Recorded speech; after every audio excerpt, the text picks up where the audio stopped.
হেই, তোমরা কি কোনো পুরীর পুঁই শাক খেয়েছো? দেখতে কিন্তু পুঁই শাকের থেকে একদম আলাদা। দাঁড়াও, আগে কাজবাজগুলো সেরে নি, তারপরে পুঁই শাকের গল্প দেবো। আর একটা কথা বলে নি, আমার কিন্তু গলা ব্যথা, তাই ভয়েসটা এমন লাগছে, কিছু মনে করো না কেমন। এবার তোমরা হয়তো ভাববে হঠাৎ করে গ্যাস ছেড়ে কাঠের উনুন লেপছি কেন। আসলে কাল থেকে গ্যাসের উনুনটা না ভীমরুতি চেপেছে, জোরে জ্বলছেই না। আমি ভাবলাম যে বৃষ্টির কদিন গ্যাসেই করবো, তারপর থেকে কাঠে করবো, কিন্তু সে আর কপালে নেই। বসিয়ে দিলাম ভাত, সকালবেলা সব কাজ বাজ সেরে নিয়েছি। এদিকে স্নানও হয়ে গেছে। ভাতটা হতে না হতেই আমার বরের আবদার আটা দিয়ে গোলা রুটি খাবে, যেন তাতে পেঁয়াজ আর লঙ্কা থাকে। এখন কাঠ আর গ্যাস দুটো কি করে একসাথে সম্ভব? তাই সেই ভাত নাবিয়েই আমি কাঠের উনুনেই বসালাম গোলা রুটি। এই গোলা রুটি করার থেকে না রুটি করে দিলে তাড়াতাড়ি হয়। সেই কতক্ষণ ধরে একটা একটা করে রুটি ভাজতে হয়। যাই হোক, টক দই দিয়ে তাদের রুটি খাওয়া কমপ্লিট হয়ে গেছে। এবার দুপুরে রান্না করি চলো। বাবা রেখেছে কয়েকটা ওই বড় বড় ছাল কেলানি ট্যাংরা।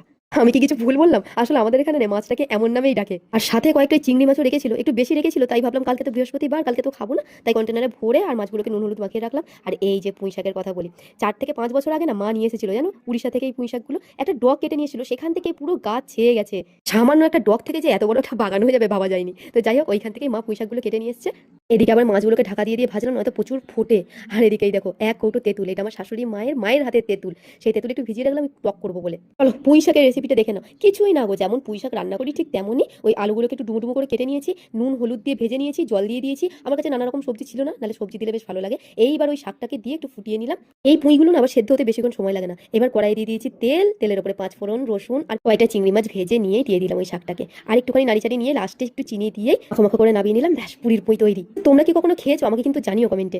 এখনো রান্না বাকি আছে, তার মধ্যে কচু ফুলের টক, একটুখানি সর্ষে ফোড়ন দিয়ে চিংড়ি মাছটাকে ভেজে নিয়ে কচু ফুলের টকটাকে দিয়ে নুন হলুদ দিয়ে ভালোভাবে ভেজে জল ঢেলে দিয়েছি। তারপরে এই ফুলটা একটু নরম হলেই টকটাকে দিয়ে ভালোভাবে নাড়িয়ে চাড়িয়ে নামিয়ে নিলাম। আমি কিন্তু এই টকটা হেভি খাই, আগে খেতাম না, এই গন্ধের জন্য খুব ভালো লাগে। আচ্ছা, তোমরা এই ট্যাংরা মাছটাকে কিভাবে রান্না করো? নিশ্চয়ই আদা পেঁয়াজ রসুন দিয়ে।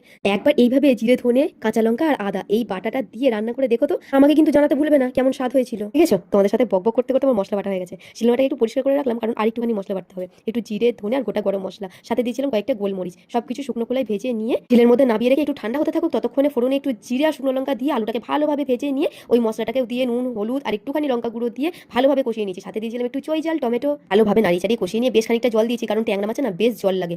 এদিকে দেখো তেলে রাখা মশলাটাও ঠান্ডা হয়ে গেছে, ভালোভাবে গুঁড়িয়ে নিলাম। আর এদিকে আলুটাও প্রায় সেদ্ধ হয়ে গেছে, মাছগুলোকে দিয়ে আর একটু ভালোভাবে ফুটিয়ে নেবো। ঠিক আছে, কতটা জল দিয়েছিলাম, মাছ আলু ফুটতে ফুটতে সব জল টেনে নিয়েছে। তবে এরকমই মাখো মাখো কিন্তু রান্নাটা বেশ ভালো লাগে। মাছের ঝোলটাকে নাবানোর পরেই ওই মশলাটাকে ভালোভাবে চারিদিক ছড়িয়ে কড়াই ঝাঁকিয়ে নিয়ে এইভাবে মাখিয়ে রাখলেই ব্যাস আমার রান্নাটা রেডি। রান্না বান্না শেষ করে রান্নাঘর পরিষ্কার করে এবার আর কি রান্নাঘরের শেষ কাজ বাসন মাজা।